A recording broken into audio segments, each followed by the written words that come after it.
Bears Nation.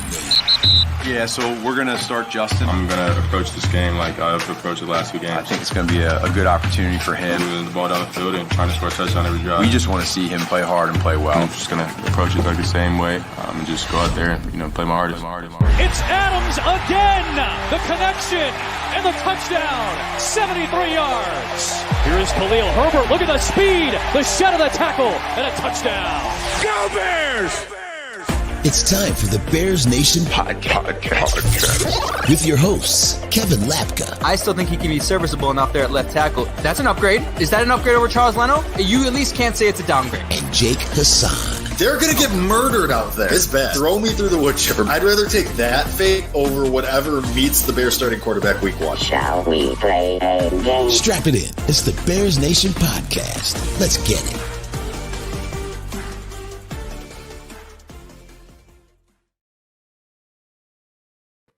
Well, we do know the fate of a lot of different players on the Chicago Bears. Yesterday was cut day. Rosters are getting finalized as we speak. We are 11 days away from regular season Bears football. We are almost there. This is the last show of ours where we have to talk about preseason. We have to talk about roster configuration because next week we finally get to start previewing an actual game after months and months and weeks of waiting.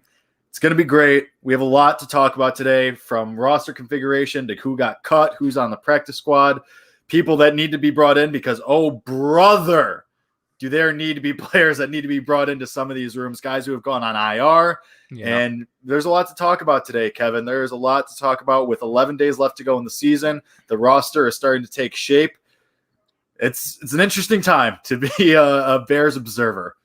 It is an interesting time. And like I said last week, I said it's going to surprise you. The 53-man roster every year, for some reason, it surprises you. There's guys who, for whatever reason, get cut and then they get brought back in the practice squad. But then there's always that period, that 24-hour waiver period where everyone's like, what the hell is going on? Are they going to clear waivers? And it was a mess. It was an absolute mess after the cut day. But there were just some surprises, Jake. There were some serious surprises. And some serious concerns, I would say, as a result of those surprises at some specific position groups. When you look at the cornerbacks, the wide receivers, I would say, even the linebackers, considering some injury news. But let's kick it off with cornerback. Well, yeah, let's kick it off first with our surprises, which includes corner.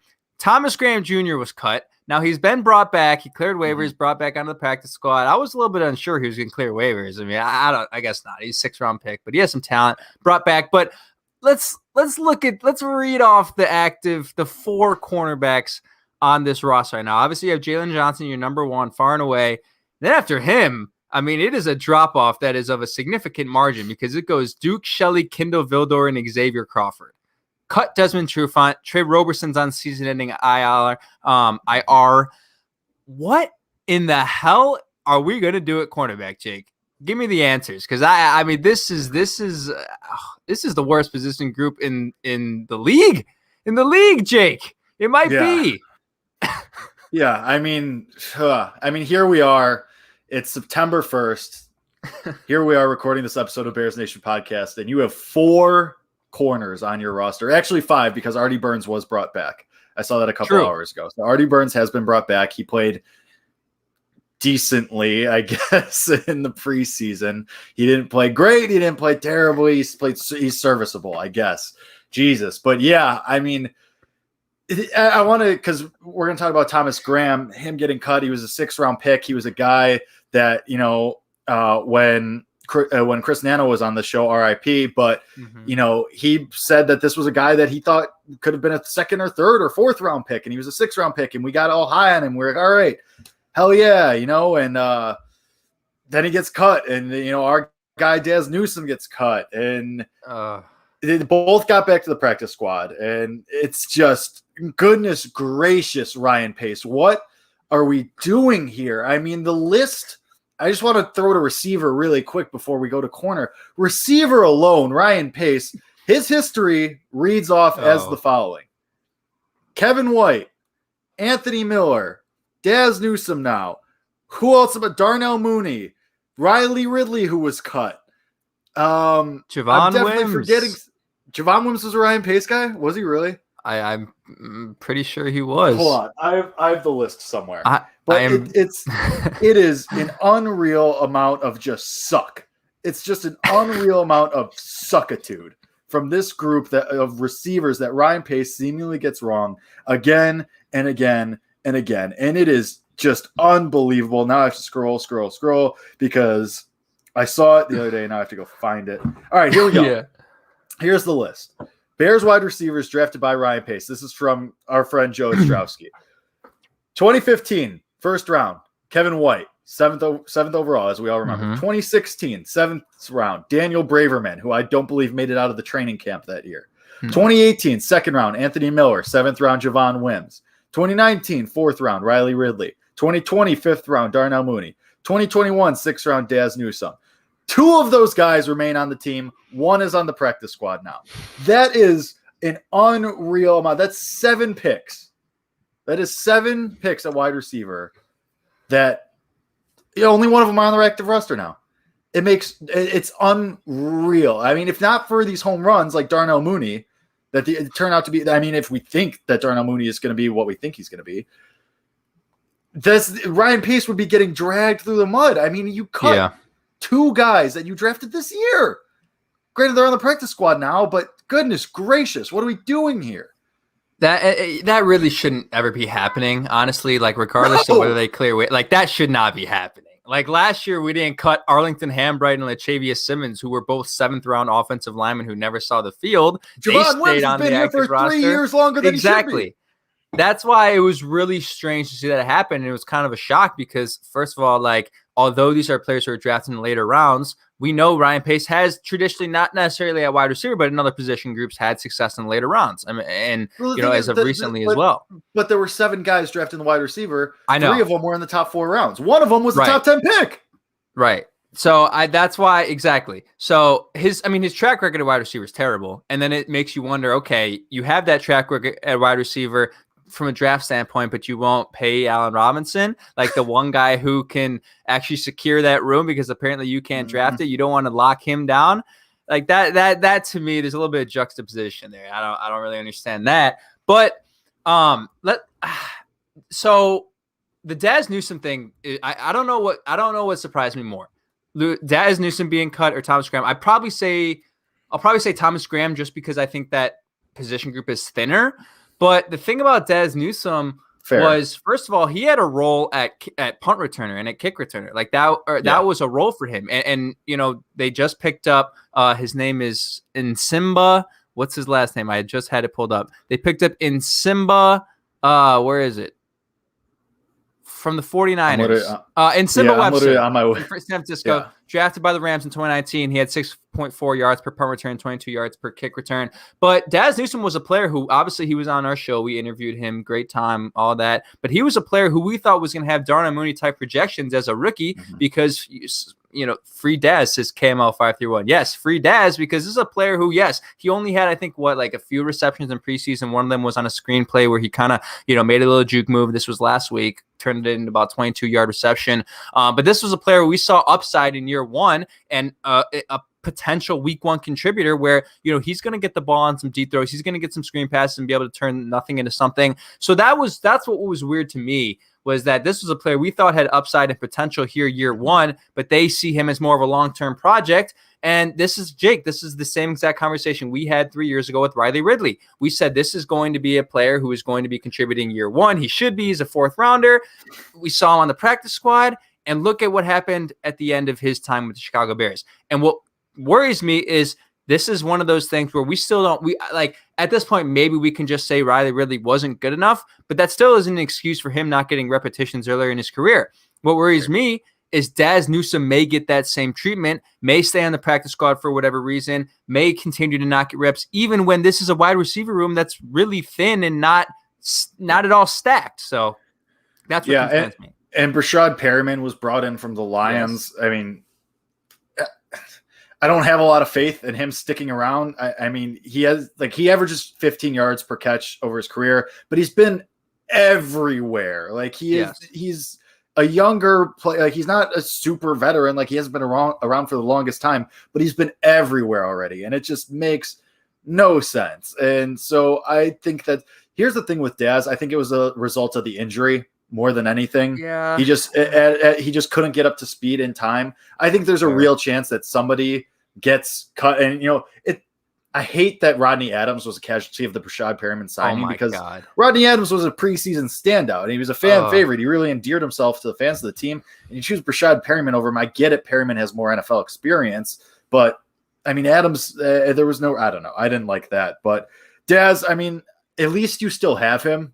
I think you hope he gets up to speed on the practice squad, and you hope that he can kind of still heal and get those reps. And then eventually if and when somebody goes down, he can be one of those first guys you call on. But I mean, you're right. I mean, you worry about him languishing on the practice squad and never seeing the reps that he needs to become an impact player that we think. Yes. And let me talk Rodney Adams real quick, because this is where I see inconsistency in how we're evaluating players here. So Rodney Adams busts his ass all of training camp, proves to be one of the better receivers on the roster, catches a 73-yard touchdown in the preseason. Not only does that, makes countless other plays, putting up great numbers with Justin Fields and Andy Dalton, deserves a spot wholeheartedly, 100%, 1000% deserved that spot, made the 53-man roster. We evaluated him because he was the best player there. And then he gets cut. And all of a sudden, everyone's like, Perriman's not a bad, first of all, before I go any further, Perriman's not a bad pickup, like Jake mentioned. I mean, this is a player who had 645 yards receiving and 6 touchdowns in 2019, 505 yards receiving and 3 touchdowns in 2020, started his career in 2016 with Baltimore, was most recently with the Jets. But now everyone's saying, this is the NFL, man. I don't care if you put in all the work in training camp. The best player is going to be on the roster, and the best player is Brashad Perriman. He's better than Rodney Adams, right? Best player makes the roster. Best player is going to play on Sundays. Tell me how is that consistent with the quarterback situation? And now, in the quarterback situation, we're talking about pinky promises. But now when we talk about Rodney Adams and Brashad Perriman, it's a cutthroat league, man. It's a cutthroat league. This is the NFL. The best player is going to play on Sundays. If that's the case, if you want to treat it that way, then treat it that way for the quarterback position. Treat it that way. Make Justin Fields a starter. He's the best player on Sundays. This is the fucking NFL. The inconsistency there pissed me off, because that's don't you see what I'm saying there? Like, I'm not saying Rodney Adams deserved a spot just because he busted his ass for 3 months. Like, yeah, he deserved the spot, but this is the NFL. Guys get picked up, guys go out. But if you're going to treat it that way, which is the way maybe it should be treated, treat it that way the same for every position group at every single position, including the quarterback. So it all comes back to the quarterback. I know that's what we do on this show. I'm sorry. It all comes back to Justin Fields at some point, but just thinking about that, it ticked me off. But nonetheless, Brashad Perriman is a fine wide receiver 3. He's got a lot of speed. There's going to be a lot of speed in this offense, Jake. That's the one positive. This offense is going to be freaking fast. I mean, you hope. Jesus. What do you mean you hope? You have you hope you could actually, they've been looking for speed forever. And you bring in Damiere Byrd and Marquise Goodwin and now Brashad Perriman, but can you actually use those guys? And I don't know. Here we are on the quarterback already. We made it 15 minutes to get to the quarterback. So honestly, that's probably good. That's record time. That's probably a new record for us. Initial statement after that third preseason game. It's clear. I would like to reiterate my stance. Justin Fields gives you the best chance to win on Sunday, but of course they're going to start Andy Dalton. And it'll last a half. I'm prepared to say it's going to last a half. Lock that in, though. I want that to be a locked-in prediction for you. I want this. I want to tweet this out. It's big set on the air 10 days before the season. Okay. So it's locked in. So you really think it's one half? I think one half at the most the one game.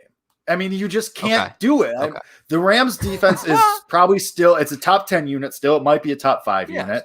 Yeah. And Andy Dalton is everything that you read and that you saw after and during that game was Justin Fields makes the players around him better. Justin Fields got Jesper Horsted a roster spot, plain and simple. Justin Fields got Jesper Horsted with 3 touchdowns, and of course a couple of those came from Nick Foles. But Justin Fields secured Jesper Horsted a roster spot by targeting him and getting involved in the pass game. And Jesper Horsted went out there and balled out in the last preseason game, and now he's on the roster as the 5th tight end. He makes the players. He's been working with the backups all year. He made Rodney Adams better. He made Jesper Horsted better, and he made it seem like he wasn't going to get killed out there with the dregs of an offensive line with Yeah. hardly an offensive line at all. So, yeah, I mean, I think it's going to be apparent. Like Andy Dalton, again, we've said again and again, sure, he's a nice guy. I'm sure he's very pleasant to be around, but he does not have the talent level nor the ability to get you to where you want to be. And if you truly think you're a playoff / Super Bowl team with this current core and window that you have, it's going to be evident. And when Andy Dalton is throwing picks to Jalen Ramsey and he's erratic and you're having to do screens on 3rd and 12, like we saw last year, it's going to be evident and you're going to have to do it because you're going to feel the pressure. And I think Matt Nagy wants to go to his guy. I think he knows that. But again, I'm going to circle back to my point from last week. Those stooges in the front office, those big corporate fat cats, Ted Phillips and Ryan Pace, are saying, no, we got to lean on this. We got to lean on Andy. We made him a promise. We did this. We did that. We're paying him $10 million. There's 10 million reasons to play Andy Dalton. Don't care. I think it takes a half, a game at most, and then it's very, very clear that Justin Fields needs to be in this game. Every other rookie quarterback's getting the chance. If Trey Lance wasn't hurt, I mean, before he chipped to that bone in his finger, we were talking about that. Mac Jones just got named the starter by the release of Cam Newton. Oh. Zach Wilson starting, Trevor Lawrence starting, Justin Fields is the only one. I don't know why. So I'm losing my mind, Jake. Yeah, I mean, hopefully Mac it happens Jones sooner rather is than starting, and Justin Fields isn't. Yeah. Dude, what the hell are we talking about here? What the hell are we talking about? We're talking about the Chicago Bears organization. Exactly. I'm not surprised. I've been saying this. Yeah. I've been saying this since the beginning. They were always going to go to Dalton because they're just so stubborn and they're so bullheaded. And this is the Bears. This is what they do. They pull this stunt again and again and again. And we keep coming back. We keep coming back. More, please. More, please. More slop for the pigs. Like, that's us. That's like we are being fed slop over and over and over again. And then when it comes time for the hard questions, is Akeem Hicks getting an extension? Is Allen Robinson getting an extension? Did Tariq Cohen have another surgery? Yeah. Ryan Pace said, we can't discuss that. Closed door. Hello, McFly. Hello. Is anybody home? Just say yes or no. Goodness gracious. It's just, frustrating. It's aggravating. And look, if I'm Virginia McCaskey, and apparently, we've been through this conversation. We don't know how much the organization or the ownership really cares about the product on the field. Do you want to get embarrassed on Sunday Night Football again? I mean, Week 1 Sunday Night Football is one of the most watched football games of the season because everyone's hyped to get back to football. People are going to hate watching, bro. And like everyone, like we are going to be a laughing stock of the league on what day is that? Is it September? I forget the actual day. I think it's 12. Well, today's the 1st. Yeah. Yeah, sure. Let's go with the 12th. Whatever it is, sure. We are going to be a laughing stock of the league. I mean, people are going to be getting their popcorn ready to watch Andy Dalton trot out there against a really good Rams defense and have us get embarrassed in front of millions and millions of people. And then, I guess the McCaskey are just okay with that. After times where we have been slaughtered, even last year on Sunday Night Football, by Aaron Rodgers, the typical victim. We've been slaughtered on primetime football before years past, and now we're just going to do it again because we have promises to make. And then there's going to be people, Jake, who are saying, well, no, this is the NFL. There's no promises here. It's just because they really want to do what's best for the development of Justin Fields. And Ryan Pace went on the mic today and said, this is what we want for development. But again, like I've used the Herbert example. Let's use the Dak Prescott example. Let's use Deshaun Watson example. None of these players needed to sit out. None of them needed to, and none of them gained anything from sitting out the amount of games that they did. It's not an actual thing. It's not true. He's not going to learn anything from playing with the effing scout team in practice every week. It's beyond ridiculous. I'm sick of it. I don't know. One half, again, it hurts me. I don't want to admit that that's the case because then it's just so it's almost more illogical and idiotic that, we're just going to throw them out there for a half, but we didn't have the ambition to just do it from the start.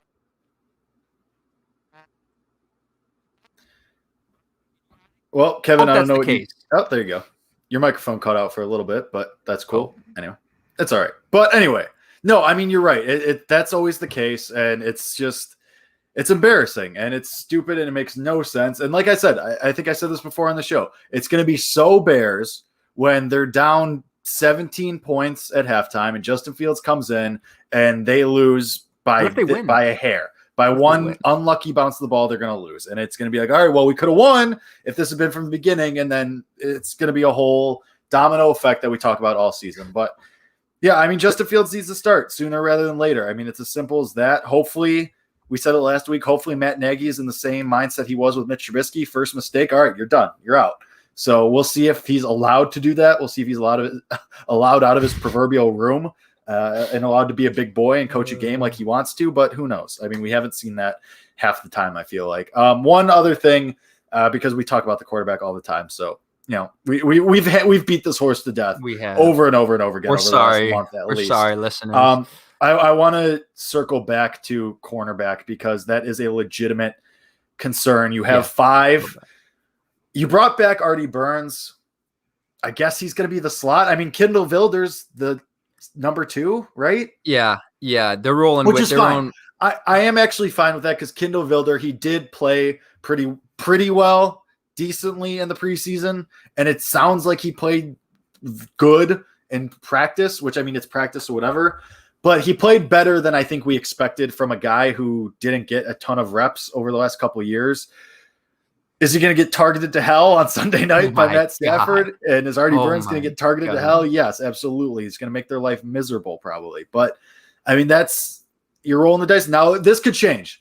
Everything that we talk about today, as far as the roster, that could change tomorrow because a lot of guys were cut today from different teams. True. Guys that, like there were surprise cuts on the Bears. There's surprise cuts everywhere. So who knows who you could pick up possibly. This could change tomorrow, and we could be like, okay, that looks a little better. Granted, it's still not great that this is the group you're going in with, and you have to rely on the waivers, and you've got to hope that someone else's trash is your treasure. Not a great situation to be in, but it is the situation that you are in. I mean, one injury to that corner room. I mean, Jalen Johnson. If Jalen Johnson gets hurt again, you're screwed. Oh, people put up 50 on us each week. I mean, 60 maybe. Like it. Well, so. Personally, watching Game 3 against the Titans, I mean, Matt Barkley was, and the other quarterback, what was the other guy's name? He had a funny name. I don't remember it. We're picking apart Kindle Vildor. I mean, they were going after him. He was getting juked out by, third string wide receivers, couldn't tackle for crap. He did not look good. He was very concerning, and that's why I tweeted out, and people are going to criticize me. I said, Thomas Graham should be CB3 or CB2. I tweeted that out on Sunday, and I'll stand by that or Saturday, I'll stand by that. Because I didn't see anything that made me believe Kindle Vildor is any more capable than he is. And Trey Roberson has a pick 6. And I'm like, okay, Trey Roberson might be CB3. Like, at least he's doing something. He's on IR now. And now he's on IR. Exactly. Now he's on season-ending IR. I'm sorry. Like, there's 11 days till the season. You cannot roll with this unit. So let's find solutions. There are some solutions out there, Jake. Like, this may not be the end of the world, but I just don't have faith that Ryan Pace is going to do anything about it. But number one, the most interesting thing I think of these options is the Broncos are shopping Bryce Callahan. If you bring Bryce Callahan back, I'm like, okay, like this is what we're talking about because we have a superior cornerback in Jalen Johnson. Bryce Callahan is one of the best to do it in the league in the slot. You can survive with incompetencies between Kindle Vildor, Duke Chalier, Artie Burns at that CB2. That's fine. You can survive that if you bring in a guy like Bryce Callahan. But if that doesn't happen, if they don't want to give up draft capital or they don't find anyone to trade back to them, there are some free agents available who are some very notable names, older players who kind of maybe on the down end of their career, well, clearly are because they're unsigned. But you have Richard Sherman is still out there somehow, some way. You have Josh Norman. You have Drake Kirkpatrick. And you have Prince Mukamura. The best of those 4, I still think at this moment would be Richard Sherman. He was a Pro Bowler like 2 years ago, but you have guys available. Like you have guys available there. If you're going to go pull the trigger on a guy like Brashad Perriman, why the hell not pull the trigger on a guy like Richard Sherman or Drake Kirkpatrick? I mean, right? Like why not? What to lose with this room? We're talking about Xavier Crawford is CB4. It literally, it kills my soul. Like pieces of my soul are melting away now talking about this because we just did this with the offensive line. We just did this with Jason Peters, where you have to bring in these washed up old dudes who are fishing in creeks or sitting in their homes making pottery or something. Like you have to bring them in off the street. It's like, how did we get here? Like it's the talent evaluation, or rather the lack thereof, is just so unbelievably clownish that it it gives me a legitimate headache. Like we're sitting here talking about Prince Amukamara. He's been gone from the team for 3 years now. Like Richard Sherman, fine, I get. Josh Norman, fine, I get. Even though Josh Norman's a bum now too. Like, yeah, but he's better than Xavier Crawford. It's so bad, and like that. The fact that you're here, Ryan Pace has put you in this position, not at just one position, because corner isn't the only one that you're here. We're like, okay, I got to hope someone clears waivers tomorrow so I can sign them. Like that's the thing too. The Bears are they're at the bottom half of the pack as far as waiver order goes. So you got to hope these guys go through 16, these guys that are getting cut rather, you got to hope these guys go through 16, 17, 18 different teams first.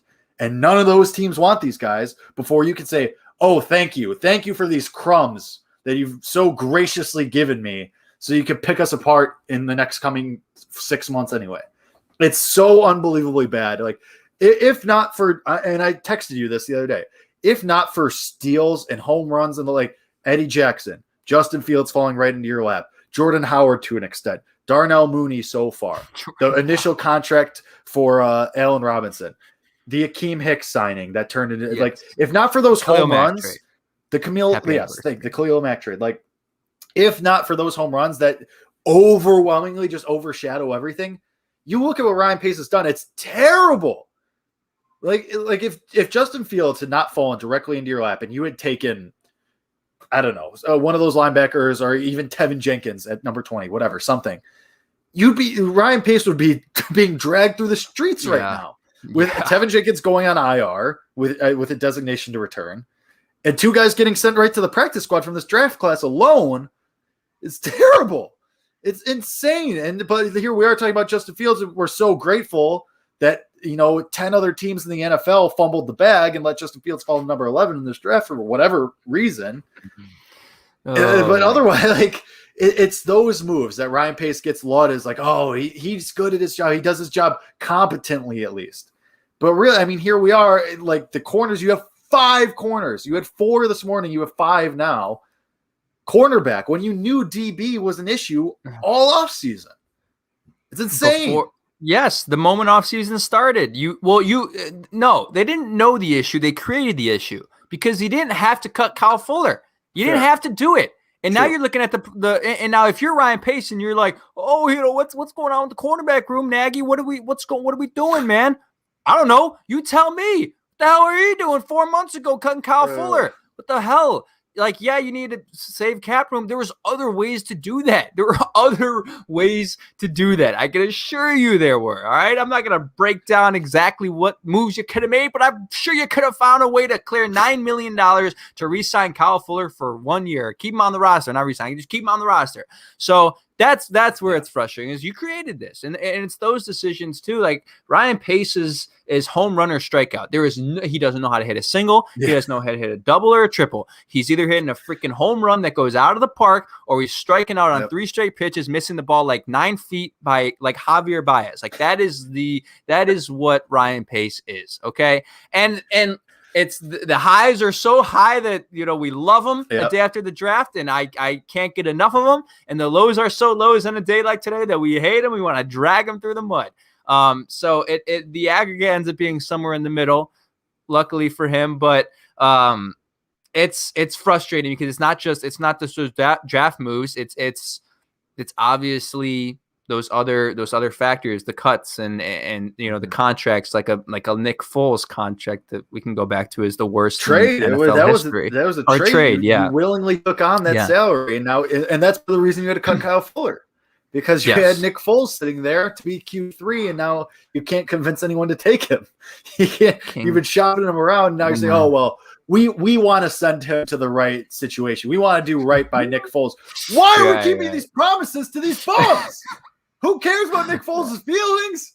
Get rid of the salary. Yeah, what do you owe Nick Foles? You think Bill Belichick just said – Bill Belichick just looked at Cam Newton and said, screw you, pal. Like, get out, like, bye. Talk to you later. Don't need you. Your key card doesn't work anymore.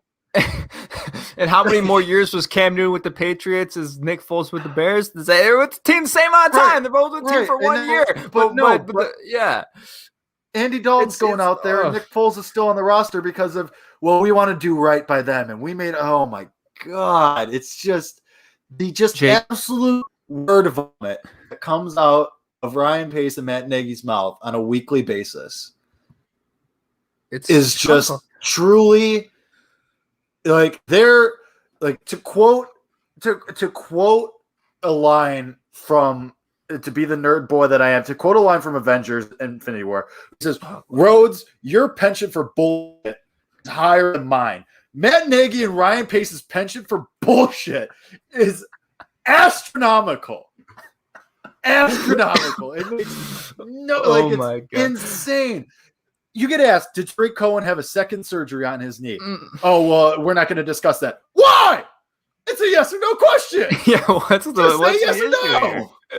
Why does it matter, too? Like, look, people in life, man, all people want is honesty and transparency. Like, that's all people want in life, and that applies to football decisions as well. Is it that hard? Like, that's the biggest gripe that people have with Matt Nagy and Ryan Pace when they head up to the mic is it's a whole bunch of bullshit and it's not transparent. It's not honest. I don't care if you want to tell me the bad news, at least tell me the news. You know what I mean? Like, give me it straight, give it to me honestly and transparently, and then we can go from there. But you just create more problems for yourself by trying to be intentionally cryptic and to things that don't need to be. Like certain things, yeah, you can keep to yourself, you can keep in-house. Organizations do that, but a question as simple as that, like, what the hell are you talking about, dude? So that's it. Yeah, it is just beyond frustrating. But with that being said, to that point, we'll circle to Tevin Jenkins now. Like they said today, we knew about his back problem from the beginning, and the surgery alleviated some of those concerns that we had right away. Then why did we spend 2 months? Why did we spend all summer saying, "Yep, Tevin Jenkins, he's getting better, he's getting close, yeah, he's slowly getting there. But he's getting there." And we think, and yeah, great, you put him on IR today as opposed to yesterday. So I guess they think he can be back at some point. But I mean, why the mystery around a second round rookie's injury? No, who is game planning? The Rams aren't game planning for Tevin Jenkins. Exactly. The Rams aren't changing their playbook based on if Tevin Jenkins is out there or not. Who are you hiding this from? What's the point? Like, why are you being like, you just drafted this kid? Everyone's excited about him. You go up to the mic and you word vomit about how excited you are and about how he's getting better and he's doing work on the side. And then the surgery drops out of nowhere. And then today, a week and a half before the season, we're saying, we knew about all this and we knew it was a possibility. And now it's been cleared up with the surgery. We think it's going to be fixed. Huh? What they don't understand too is like that's not helping anyone understand. Like that doesn't help them at all. That makes it worse for you. Like you being so not open about the situation just makes you should have from the start just said this guy's going to get surgery. That case, instead of coming in here and saying, he's in an ice bath and he's getting back massages every day. We got the Theragun going on him and all this. You could have. It's like there's no secrets here. Like there doesn't need to be secrets with this situation. So please, let's write a letter to Hallis Hall, whatever their address is. Say, hey, just be honest, man. Be transparent. Just tell us how it is. All right, just tell it how it is. That's all we ask for here as Bears fans. That's it. Nothing more crazier than that. That's literally all we want. Offensive line is what it is at this point. There's really nothing else. They looked bad. They looked real bad against Tennessee. Granted, it was the first time they had played together all year, all summer, and it showed. I mean, it very much showed that this was the starting group. It was the first time they were playing together. Germain Ifedi got beat bad a couple times. I mean, and singling him out, but like the whole line played bad. I mean, nobody. Well, not Cody Whitehair. Cody Whitehair played well. Right, your interior still is better, but I mean, Ifedi, Peters, Daniels, they're just getting these reps in now. You have 11 days. You have 11 days to figure it out, to get your legs under you and to be ready for Aaron Donald and Leonard Floyd and Jalen Ramsey and whoever else they throw at you. And you better be ready. Because otherwise, Andy Dalton's will be leaving that stadium in a damn body bag. And I hope he doesn't, because I hope he's not even on the field to potentially get hit that hard. And I hope Justin Fields is out there so he can actually run away from them. Yes. But I mean, it's that offensive line. It's what I've been saying all offseason. I'm scared for this offensive line. It does not look good. Yeah, I mean, that's like they have talent and they have potential to be okay, but there is obviously a little bit of worry that one of those spots might not hold up. Jason Peters looked fine. Well, yeah. Well, I mean, because Jason Peters looked fine, I think. He actually looked quicker and a little bit faster and up to speed than I expected for a man of his age at 39, and having not really played in a while. Yeah, exactly. So I was impressed to see what he did. Cody Whitehair was the 4th highest graded guard in all of preseason, as rated by Pro Football Focus. Sam Mustipher looked fine and standing by bull rushing him with the middle.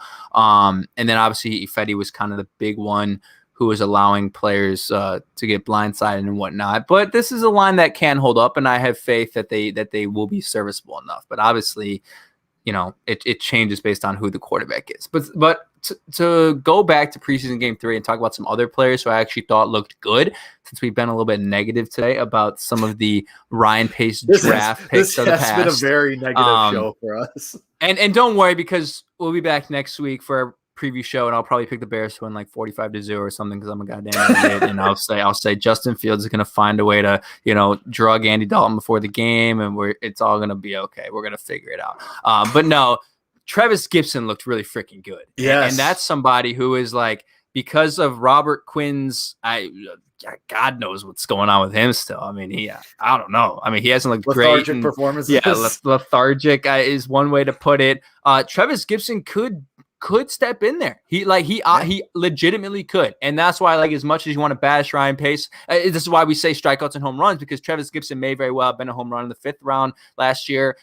We have yet to see it in real game action, but he was like, it's one of those situations where I don't want you to give me the 2nd string, 3rd string offensive lineman argument, because he was bull rushing every single player, dominating them. You saw the pure strength. There's certain traits that you can see that doesn't matter the competition they're playing. You know that this guy has the talent, and that was evident. So Travis Gibson is going to be an extremely important piece, because not only is Robert Quinn lethargic at times, most times, they like to rotate their edge rushers quite consistently. Like, we'll see times, even last year where Travis Gibson in there, we're like, what the hell? Where's Khalil Mack? Khalil Mack's on the field on 3rd down. Well, as much as you would love to have Khalil Mack on the field on 3rd down, Travis Gibson is this year better and more productive than what he was last year. So that's somebody who's going to be a very, very important little piece on the edge. So I was glad to see his performance in game 3. Really excited me. No, and like you said, that's someone that if he comes through, I mean, that's great. And to that point that you said, I mean, Joel Iggy too. I mean, he showed well. Looked good. He actually, and there was a while there where we weren't sure if he was going to make the roster. He's there. Mm-hmm. Our guy Josh Woods is there. Let's go, Josh. You made it. And Caleb Johnson is there. So, I mean, clearly Chris Tabor was like, hey, I need these guys for special teams. So Good for them. But I mean, Iggy actually, like, he's a guy that you think could be in the game and actually, like, make an impact. Not to say that, Josh Woods and Caleb Johnson can't make impact plays, but they're more special teams guys. Like Joel Iggy, like, he's a draft pick. You expect him. Right. What was he, a 4th round? 4th or 5th round? So he's someone you expect. So he's someone you expect to make a little bit of an impact. And now with Danny Trevathan going on IR, which where the hell did that come from too? I don't know. But, I mean, thank God for Alec Ogletree and like his performance over the preseason and in camp, because otherwise you'd be scrambling. But I mean, yeah, there are a couple of guys who, I mean, between Gibson and Joel Igby, like, they're guys that you think can make an impact who you weren't expecting. And like we said, there's always those surprise guys, but it's nice that 2 of these surprise guys are from, your own draft and guys that Ryan Pace actually maybe got right. Yes, exactly. And that's why there is encouragement there. And I don't know, maybe Thomas Graham and Des Newsome could end up being those guys as well. But yeah, I mean, that's fair enough. But the Danny Trevathan thing, I mean, I think it was kind of there was something that was off initially when I saw we were carrying 7 inside linebackers after the first day of cut. I said, what the hell are we doing here? 7 inside linebackers, and this defense makes 0 sense. But obviously they put him on IR. He's only going to miss 2-3 games. He's just dealing with some knee stuff, said Ryan Pace. But what was weird was he played really well in preseason game 3. And that was supposed to be like the test for him was, people actually thought he might have gotten cut if he didn't perform well in preseason game. Yeah. I don't know how valid that is, but he got the interception, he played well. Obviously, he proved that he should still be on the roster. But it was just weird that he played so well and he looked up to speed, and then now he's going to go on IR again. Where is this coming from? Why do we not know about this in the past? It just doesn't make any sense. But he played on Sunday. Exactly. I don't know. I have no clue. But Alec Ogletree, obviously we knew he was going to make it. Christian Jones knew he was going to make it. I was still a little bit surprised. Both Caleb Johnson and Josh Woods made it. I thought it would be one of the two. They're both there. That's fine. There's another position group I kind of want to talk about too, though. I want to talk about running backs because this was actually one of the position groups that I thought they would carry 4 in. I thought it was going to be Artavis Pierce, Khalil Herbert, Damian Williams, and Dave Montgomery, obviously knowing that Tariq Cohen was going to go on IR. He did, but they only carried 3. They carried Khalil Herbert, Damian Williams, Dave Montgomery. But there's 2 conversations I have. Number one, it's that Artavis Pierce did get brought back onto the practice squad. I'm not as upset about that because I really liked what I saw from Khalil Herbert. But now Tariq Cohen's out for 6 weeks. So let's talk about Damian Williams and what he can do now and how comfortable we are. Give me your comfort level 1 out of 10 with him being that replacement for RB2. We've talked about this in the past, but now that we know it to be true, him at RB2, are you? Let's put it this way, 2 ways. Are you more or less comfortable with him than Tariq Cohen? And then what is that comfort level out of 10? More comfortable. Wow. 8.5 out of 10 because for a couple reasons. Tariq Cohen, love him. Think he's a great gadget player. Think if you use him correctly, he can be a game breaker. And, we saw with the touchdown passes and what he can do as a receiver too.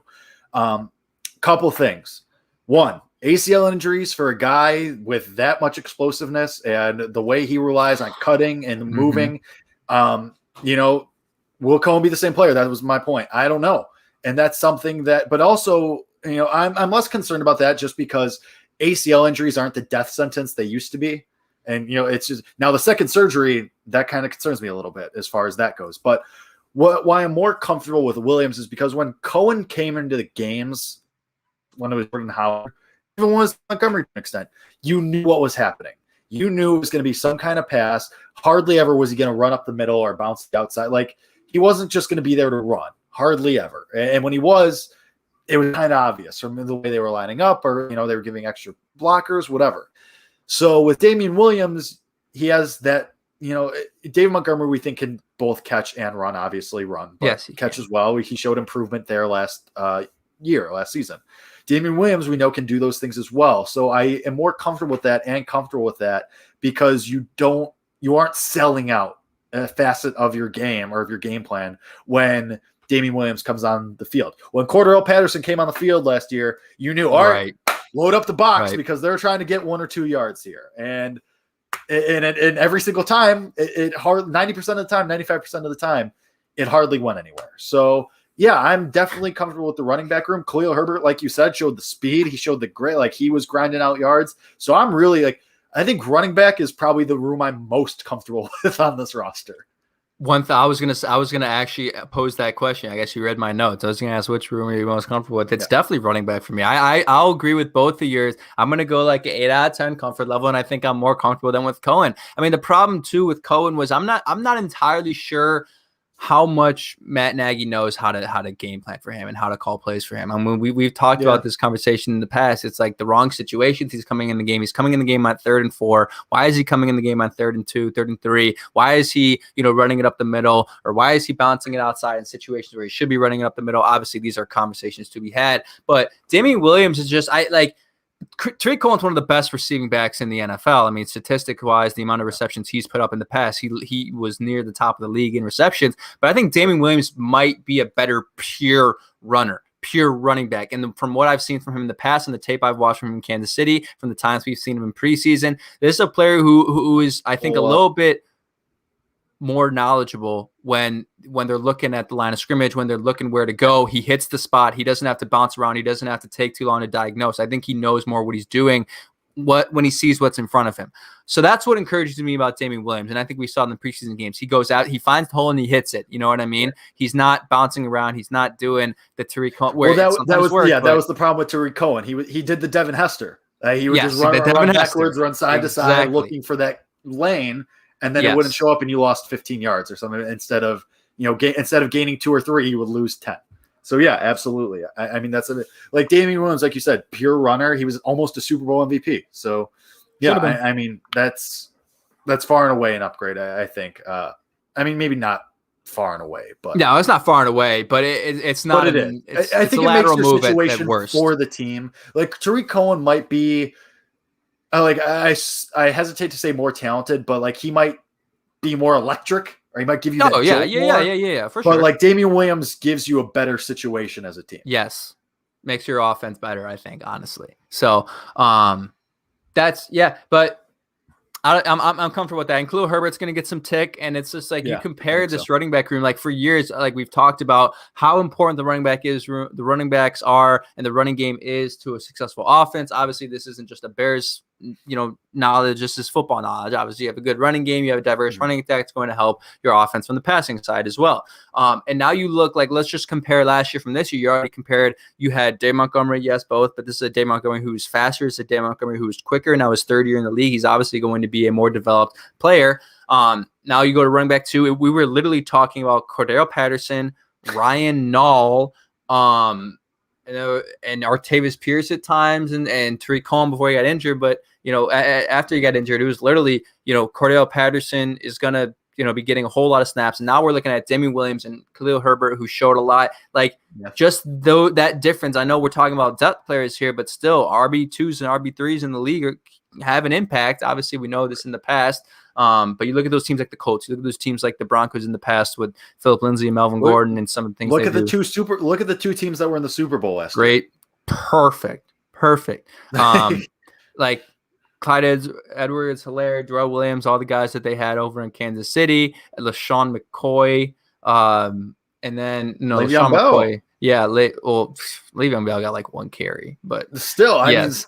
But Tampa Bay then too. Leonard Fournette and Ronald Jones. Yes, exactly. Like it's and that's why I really liked what you said when how are you going to confuse a defense? You know what I mean? Like you're going to confuse a defense in a lot of different ways because this isn't just a gadget player who you can game plan for. Like these players can do different things, and I'd like to talk about the offense as a whole again, and with the addition of Brashad Perryman. This is this is the offense I think Matt Nagy has always wanted. If I'm being completely honest, you tweeted this. I tweeted this. I fully stand by this. Now, again, Justin Fields over Andy Dalton is obviously what he'd wanted. But if you look at the skill players and you kind of compare it, rewind. Okay, I want to address the Matt Nagy situation because Bubba, love you. You bring it up every week. Matt Nagy's not going anywhere. He's less. He's going to get this year, and he's getting next year. Question was, does Nagy last the year? Yes, he does. Because, and here's why. Because he's going to get this year already because, yes, you're locked in with him this year. He's made the playoffs 3 times. And, no, 2 times. Did I say 3? Yeah. Right? Yeah. Yeah, 2 times. Three not losing seasons. Right. Yeah, that's what it is. 3 at least 500 seasons and twice in the playoffs. They're going to give him this year. They made that very clear. He's their guy. And I'm going to tell you why he gets next year as well. Because next year, they're going to say, oh, well, he has Justin Fields now for a full year. He has everything he wants to do. Yeah. Matt Nagy, you're stuck with him for 2 more years. But anyway, back to Kevin's point about Matt Nagy having the offense he finally wants as far as personnel. Yeah, I mean, like you look at the offense as a whole, and you look at what he was kind of dealing with Kansas City when he was over there. You look at the skill receivers you have. Yes, you have one of the top 10 receivers in the NFL, a guy who's not a blazer like Tyreek Hill, but he's obviously not going to ever go wrong with the top 10 wide receiver who can do a lot of different things. Kind of a jack of all trades, you could say. He can do everything from short, close slot routes to outside deep routes, possession catches, anything you want. But then you look at the other guys, and this is where I think the comparisons start to come in, is first of all, you have a very athletic tight end in Cole Kmet. Obviously, he is nowhere near Travis Kelce. Travis Kelce is going to, at the end of his career, arguably be the best tight end of all time. He's nowhere near that from a skill standpoint, but you look at their traits and their similarities. Cole Kmet's a fast player. Cole Kmet's an athlete. They're both extremely athletic tight ends. There's that comparison. And then you look at the wide receivers after that number 1 guy. Kansas City has never really worked with 2 superstar wide receivers. Like they've never worked with a Mike Evans, Chris Godwin type deal in Tampa Bay. The best they probably had was Tyreek Hill and Sammy Watkins. And Sammy Watkins is another player who's extremely fast. And then they draft Mecole Hardman, and they have Byron Pringle, and they have all these guys who are just extremely fast, who can just do whatever the hell they want when they're out there and confuse the defense. That's what you have right now. You have Marquise Goodwin, who kind of serves as that Mecole Hardman type guy. You have Darnell Moon, who kind of serves as that Sammy Watkins guy. And then you have Damiere Byrd, who actually really impressed me, like with his quickness and speed, explosiveness on screen routes, which I think you're going to see a lot of. And then you look at running backs. You have a running back who can do not only run the ball, but catch the ball well, who's extremely athletic. And then you have Damon Williams, obviously, who's with him in the past. So I think this offense is finally what he wants. And you look at the offenses of years past, it wasn't everything that he wanted. It wasn't everything that he needed out of his offense. And you could see him trying to, fit round pegs into square holes with his personnel on offense. He was trying to call plays that didn't match the personnel, including the quarterback position. Now there's no excuses anymore, because people made that an excuse in the past, including me, was he doesn't necessarily have the right quarterback. He doesn't necessarily have the right personnel to run the offense that he wants to run, right? He's running an offense based off of Kansas City. He doesn't have that personnel. He has to work with that personnel. Now he has the personnel. At one point this season, he will have the quarterback. There are no more excuses for Matt Nagy from a play calling standpoint. There is nothing at all. So as much as you may be right about him being locked in because of those other factors, it will be interesting to monitor how well the offense is doing from a play calling standpoint with everything that he wants, because we know, because first of all, Jake, last year, it was everything he wanted from the quarterback position, right? He went out and asked for Nick Foles. Now that isn't a player that fit his personnel. And that's why I think this year is different, is because obviously, although you want Nick Foles, he doesn't fit what you want to do on the offensive side of the ball with the bootlegs and the play action, right? That obviously is not what you get out of Nick Foles in that offense, but now you have everything. You have all your personnel. It didn't work last year with the guy you wanted. The play calling sucked. You have zero excuses now to call plays poorly. And what concerned me, though, was, Jake, the play calling was not good in preseason game 3 with Justin Fields. It wasn't great. It wasn't encouraging. When we were talking about 3rd and 4, we got 3 guys running hitch routes again. What the fuck are we doing? Can we throw the ball downfield? Can we mix it up? That could be, in that instance, that could be an instance of trying to protect your guys. Because it is the 3rd preseason game. If that was the second game, or maybe the first game. Like when it's the preseason, there is the kind of that leeway where you could say, okay, well, you don't want some of these guys to get their heads taken off across the middle or down the field, something like that. So you could theoretically make that argument. I agree with you. The play calling wasn't great for as much Justin Fields as we saw, but to that point, however long we're going to have to deal with Andy Dalton out there starting is how long we're going to have to deal with the subpar play calling, though, too. Is the problem. Exactly. Which is an issue. Exactly. And that's where I don't know how he sees that as helping him. I don't know how he sees that as helping his case. Although we say he's locked in, I don't know how it's illogical. It's illogical. But we're not gonna have that conversation again. We beat it to death. So I'm sorry. We have anything else on the position groups that kind of stood out to you on this 53-man roster before we wrap up? Anything else that kind of caught your eye? The one thing, what's his name? The kicker, Brian Johnson, I think, who they re-signed brought back to the practice squad. I was kind of surprised he made it through the waivers because he played really well in the preseason, and it's lucky that you because the Bears' luck with kickers, yeesh. And you maybe with COVID, with everything, with the way kickers are streaky, you maybe can get something for Johnson as the year goes on. Who knows what happens as time goes on. I do think we see Daz at some point because I don't think that – because here's the thing. Between Byrd and Goodwin and Perriman, those guys all bring generally similar skill sets. Byrd, you're probably more inclined to keep because he actually – he had 600 yards last year and he could do some returning work. But between Goodwin, who opted out last year, and Perriman, who's just been fine over his career, I think you're going to maybe see Daz at some point. Free Daz. I think we should maybe roll with that. But yeah, other than that, the only thing, it's just, safety was what we thought it was going to be. I think we could have predicted that from the beginning. Yes. The only thing that gives me confidence, like the second most that gives me confidence, the defensive line. Eddie Goldman looked like Eddie Goldman on Sunday, which is very good to see because we saw what you were missing without him last year. Without that presence in the middle, it was very evident. Teams could run up the middle on you, and having that force back, that's huge for you. And obviously a healthy Akeem Hicks is going to be a part of that. And anything you can get from guys like Kyrus Tonga and Angelo Blackson is gravy. As long as you get this year, which I do.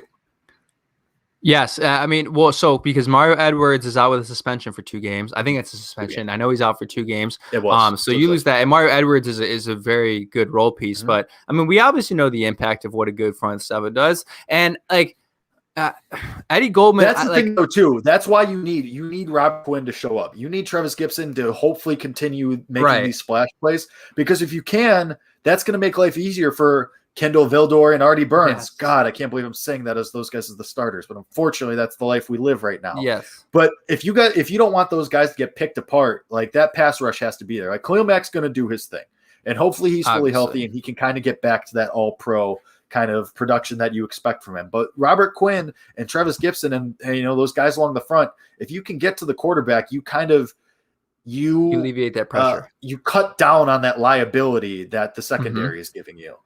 So, I mean, it's like they kind of go hand in hand. Like, I'm worried so much about the corners, but if you can get back to that pass rush that from 2018, which in fairness is unreasonable to expect and to compare them to 2018 because that was a historic group. But if you can get back to even kind of that, like, I'll take 2019's defense. Like, if you can get back to that, it's just something to get after the quarterback, that's going to make life easier for those corners, and they maybe don't get exposed as much. I mean, look at the Pittsburgh Steelers, who arguably had the best front seven in the league last year, had a very good top 5 defense. Their cornerback group, as of right now, consists of Joe Hayden, who's solid, but I think Jalen Johnson's better than him, Cameron Sutton, who you've never heard of, James Pierre, who you've never heard of, and Justin Lane. Like, we're talking about the same type of deal here. However, talent-wise, the Steelers also have Minkah Fitzpatrick, so that kind of but then we have Eddie Jackson. What I'm just trying to say who played is like crap last year. Yes, but I have faith in Eddie Jackson. I think he has a cereal now. Did you see that? He does have a cereal. The Jackson Squares or whatever they're called. I don't know. Should we review it on the show next week? I am. We got to make a YouTube video. I can't get it because I'm currently not in the city. Oh, you can't. You can. You review it. But yeah, obviously they understand a good front seven can alleviate the pressure off the defense and I think off the secondary rather, and I think the Bears understand that too, which is why they consistently load up on guys up the middle. And maybe that's their thought process. But the thing that I will say before we head out to about the safeties is it is interesting that they brought back Marquis Christian as well. And you do keep Deion Bush and DeAndre Houston-Carson. What that means is you're going to see a lot of nickel and dime packages. And what that's going to do is you're going to be able to bring those guys in, guys who have a lot more talent, into the mix there instead of, an Xavier Crawford or even an Artie Burns at times. So you're going to see more capable players there move into those nickel corner slots, potentially be that nickel player there on defense. I think that's why they brought back a guy like Marquis Christian, but we got to go soon. So, man, and of course, this situation is completely fluid. I mean, guys are going to get added and dropped and cut and put on IR and re-added, and it's going to be a whole thing. We got 11 days of this, and it's going to shuffle, but come back next week. First official game preview of 2021. We're finally here. Season's in 11 days. We'll be back here next week, 8 p.m. Twitch.tv/Chicago For Real Bears Nation podcast on YouTube. We'll be back to preview week 1, Sunday Night Football against the Rams, and we'll be here. We hope you are too. Till next time, as always, bear down. Bear down.